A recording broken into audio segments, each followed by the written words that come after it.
I was a Marine with 1-1 Weapons Company, 81's platoon out in Camp Pendleton, California. I joined a few months after September 11th, feeling like I think most people in the country did at the time, filled with a sense of patriotism and retribution and the desire to do something. That coupled with the fact I wasn't doing anything. I was 17, just graduated from high school that past summer, living in the back room of my parents' house, paying rent in the small town I was raised in northern Indiana called Mishawaka. I could spell that later for people who are interested. Mishawaka is many good things, but cultural hub of the world it is not. So my only exposure to theater and film was limited to the plays I did in high school and Blockbuster Video. May she rest in peace. I was serious enough about acting that I auditioned for Juilliard when I was a senior in high school. Didn't get in, determined college wasn't for me, and applied nowhere else, which is a genius move. I also did that Hail Mary LA acting odyssey that I always heard stories about of actors moving to LA with like $7 and finding work and successful careers. I got as far as Amarillo, Texas before my car broke down. I spent all my money repairing it, finally made it to Santa Monica, not even LA. Stayed for 48 hours wandering the beach, basically, got in my car, drove home, thus ending my acting career. So, 17, Mishawaka, parents' house, paying rent, selling vacuums, telemarketing, cutting grass at the local 4-H fairgrounds. This was my world going into September 2001. So after the 11th and feeling an overwhelming sense of duty and just being pissed off in general at myself, my parents, the government, not having confidence, not having a respectable job, my shitty mini fridge that I just drove to California and back, I joined the Marine Corps and I loved it. I loved being a Marine. It's one of the things I'm most proud of having done in my life. Firing weapons was cool.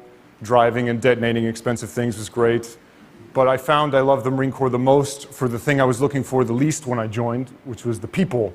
These weird dudes, a motley crew of characters from a cross-section of the United States that on the surface I had nothing in common with. And over time, all the political and personal bravado that led me to the military dissolved. And for me, the Marine Corps became synonymous with my friends. And then a few years into my service and months away from deploying to Iraq, I dislocated my sternum in a mountain biking accident and had to be medically separated. And for those who are never in the military, they find this hard to understand. But then being told I wasn't going to deploy to Iraq or Afghanistan was very devastating for me. It's a very clear image of leaving the base hospital on a stretcher and my entire platoon was waiting outside to see if I was okay. And then suddenly I was a civilian again.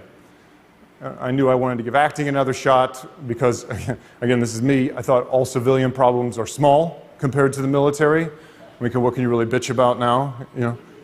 It's hot. Someone should turn on the air conditioner. This coffee line is too long. I was a Marine. I knew how to survive. I would go to New York and become an actor, and if things didn't work out, I'd live in Central Park and dumpster dive behind Panera Bread. So I re-auditioned for Juilliard, and this time I was lucky enough I got in. But I was surprised by how complex the transition was from military to civilian. And I was relatively healthy. I can't imagine going through that process on top of a mental or physical injury. But regardless, it was difficult.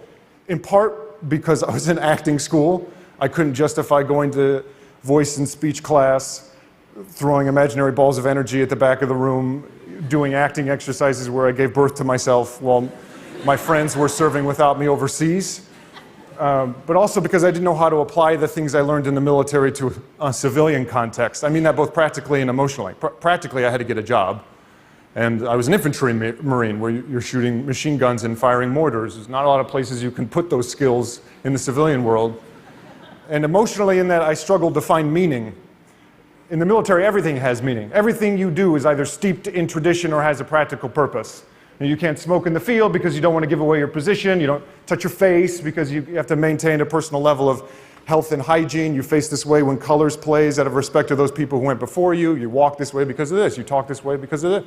Your uniform is worn and maintained to the inch, and how diligently you followed those rules spoke volumes about the kind of Marine you were. Your rank said something about your history and the respect you had earned. In the civilian world, there's no rank. Here you're just another body. And I felt like I constantly had to prove my worth all over again. And the respect civilians were giving me while I was in uniform didn't exist while I was out of it. There didn't seem to be a sense of community. Whereas in the military, I felt this sense of community. How often in the civilian world are you put in a life or death situation with your closest friends and they constantly demonstrate that they're not going to abandon you? And meanwhile, in acting school, I was really, for the first time, discovering playwrights and characters and plays that had nothing to do with the military, but were somehow describing my military experience in a way that before to me was indescribable. And I felt myself becoming less aggressive as I was able to put words to feelings for the first time and realizing what a valuable tool that was. And when I was reflecting on my time in the military, I wasn't first thinking on the stereotypical drills and discipline and pain of it, but rather these small, intimate, human moments, these moments of great feeling. Friends going AWOL because they missed their families, friends getting divorced, grieving together, celebrating together, all within the backdrop of the military. And I saw my friends battling these circumstances, and I watched the anxiety it produced in them and me, not being able to express our feelings about it. And the military and theater communities are actually very similar. You have a group of people trying to accomplish a mission greater than themselves. It's not about you. You have a role. You have to know your role within that team. Every team has a leader or director. Sometimes they're smart, sometimes they're not. You're forced to be intimate with complete strangers in a short amount of time, the self-discipline, the self-maintenance. I thought, how great would it be to create a space that combined these two seemingly dissimilar communities, that brought entertainment to a group of people that, considering their occupation, could handle something a bit more thought-provoking than the typical mandatory fun events that I remember being voluntold to go to in the military. All well-intended, but slightly offensive events like win a date with a San Diego Chargers cheerleader, where you answer questions about pop culture. And if you get it right, you win a date, which was a chaperone walk around the parade deck with this, already married, pregnant cheerleader. And nothing against cheerleaders. I love cheerleaders. The point is more, how great would it be to have theater presented through characters that were accessible without being condescending? So we started this nonprofit called Arts in the Armed Forces, where we tried to do that.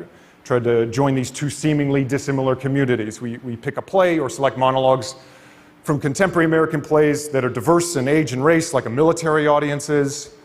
Grab a group of incredible theater-trained actors, arm them with incredible material, keep production value as minimal as possible, no sets, no costumes, no lights, just reading it, to throw all the emphasis on the language and to show that theater can be created at any setting. It's a powerful thing, getting in a room with complete strangers and reminding ourselves of our humanity, and that self-expression is just as valuable a tool as a rifle on your shoulder. And for an organization like the military, that prides itself on having acronyms for acronyms, can get lost in the sauce when it comes to explaining a collective experience. And I can think of no better community to arm with a new means of self-expression than those protecting our country. So we've gone all over the United States and the world, from Walter Reed in Bethesda, Maryland, to Camp Pendleton, to Camp Arif John in Kuwait, to USAG Bavaria, on and off Broadway theaters in New York. And for the performing artists we bring, it's a window into a culture that they otherwise would not have had exposure to. And for the military, it's the exact same. And in doing this for the past 6 years, I'm always reminded that acting is many things. It's a craft, it's a political act, it's a business, it's whatever adjective I guess is most applicable to you, but it's also a service. I didn't get to finish mine. So whenever I get to be of service to this ultimate service industry, the military, for me, again, there's not many things better than that. Thank you.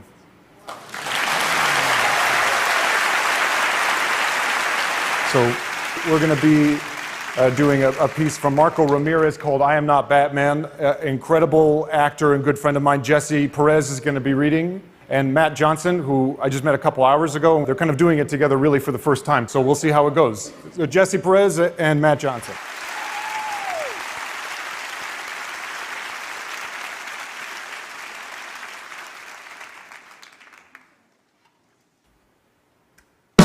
It's the middle of the night and the sky is glowing like mad radioactive red. And if you squint, you can maybe see the moon through a thick layer of cigarette smoke and airplane exhaust that covers the whole city like a mosquito net that won't let the angels in. And if you look up high enough, you could see me standing on the edge of an 87-story building. And up there, a place for gargoyles and broken clock towers that have stayed still and dead for maybe like 100 years. Up there is me. And I'm freaking Batman. And I got Batmobiles and Batarangs and frickin' Batcaves, like, for real. And all it takes is a broom closet or a back room or a fire escape, and Danny's hand-me-down jeans are gone. And my navy blue polo shirt, the one that looks kind of good on me but has that hole on it near the butt from when it got snagged on the chain link fence behind Arturo's, but it isn't even a big deal because I tucked that part in and it's like all good. That blue polo shirt, it's gone too. And I get like transformational. And nobody pulls out a belt and whips Batman for talking back or for not talking back. And nobody calls Batman simple or stupid or skinny. And nobody fires Batman's brother from the Eastern Taxi Company because they was making cutbacks neither. Because they got nothing but respect. And not like afraid respect, just like respect. Because nobody's afraid of you. Because Batman doesn't mean nobody no harm. Ever. Because all Batman really wants to do is save people and maybe pay abuela's bills one day and die happy and maybe get like mad famous, for real. Oh, and kill the Joker.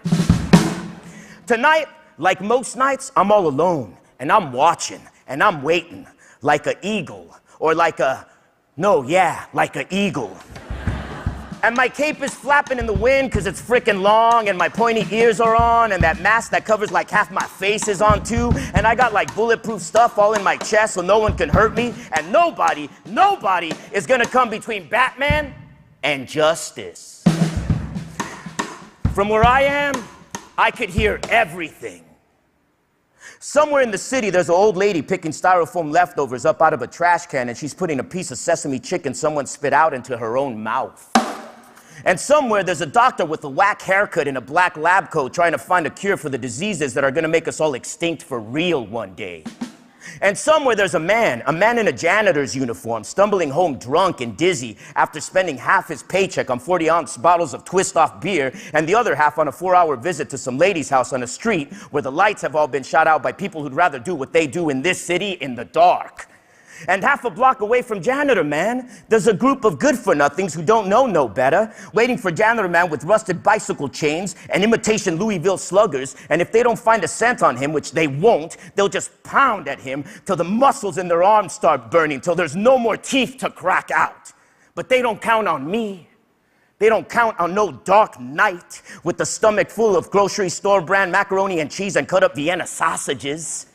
Because they'd rather believe I don't exist.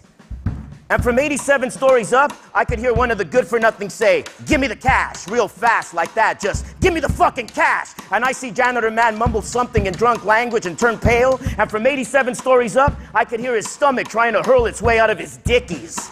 So I swoop down like mad fast, and I'm like darkness, I'm like, swoosh! And I throw a batarang at the one naked light bulb, and they're all like, "Whoa, motherfucker, who just turned out the lights? What's that over there? What? Give me what you got, old man. Did anybody hear that? Hear what? There ain't nothing. No, really, there ain't no bat." But then, one out of the three good-for-nothing gets it to the head. Bow! And number two swings blindly into the dark cape before him, but before his fist hits anything, I grab a trash can lid and right in the gut. And number one comes back with the jump kick, but I know judo karate too, so I'm like, twice. But before I can do any more damage, suddenly we all hear a click, click, and suddenly everything gets quiet. And the one good-for-nothing left standing grips a handgun and aims it straight up, like he's holding Jesus hostage, like he's threatening maybe to blow a hole in the moon. And the good-for-nothing who got it to the head, who tried to jump kick me, and the other good-for-nothing who got it in the gut, is both scrambling back away from the dark figure before him. And the drunk man, the janitor man, is huddled in a corner praying to St. Anthony, because that's the only one he could remember. And there's me, eyes glowing white, cape blowing softly in the wind, bulletproof chest heaving, my heart beating right through it in a Morse code for "fuck with me just once, come on, just try." And the one good-for-nothing left standing, the one with the handgun, yeah, he laughs, and he lowers his arm, and he points it at me, and gives the moon a break, and he aims it right between my pointy ears, like goalposts, and he's special teams. And Janitor Man is still calling St. Anthony, but he ain't picking up. And for a second, it seems like maybe I'm gonna lose. Nah! Shoot, shoot, wakata! Don't kill me, man! Snap! Wrist crack! Neck! Slash! Skin meets acid! Ah! and he's on the floor, and I'm standing over him, and I got the gun in my hands now, and I hate guns. I hate holding them because I'm Batman. And asterisk, Batman don't like guns because his parents got iced by guns a long time ago. But for just a second, my eyes glow white, and I hold this thing for I could speak to the good-for-nothing in a language he maybe understands. Click, click. And the good-for-nothings become good for disappearing into whatever toxic waste, chemical sludge shithole they crawled out of. And it's just me and Janitor Man. And I pick him up, and I wipe sweat and cheap perfume off his forehead, and he begs me not to hurt him, and I grab him tight by his Janitor Man shirt collar, and I pull him to my face, and he's taller than me, but the cape helps, so he listens when I look him straight in the eyes, and I say 2 words to him: go home. And he does, checking behind his shoulder every 10 feet. And I swoosh from building to building on his way there because I know where he lives. And I watch his hands tremble as he pulls out his keychain and opens the door to his building. And I'm back in bed before he even walks in through the front door. And I hear him turn on the faucet and pour himself a glass of warm tap water. And he puts the glass back in the sink. And I hear his footsteps. And they get slower as they get to my room. And he creaks my door open like mad slow. And he takes a step in, which he never does. And he's staring off into nowhere, his face the color of sidewalks in summer. And I act like I'm just waking up, and I say, "Oh, what's up, Pop?" And Janitor Man says nothing to me. But I see in the dark, I see his arms go limp, and his head turns back like towards me, and he lifts it for I could see his face. For I could see his eyes, and his cheeks is dripping, but not with sweat. And he just stands there breathing, like he remembers my eyes glowing white, like he remembers my bulletproof chest, like he remembers he's my Pop. And for a long time, I don't say nothing. And he turns around, hand on the doorknob, and he ain't looking my way, but I hear him mumble 2 words to me: I'm sorry. And I lean over and I open my window just a crack. If you look up high enough, you could see me. And from where I am, I could hear everything.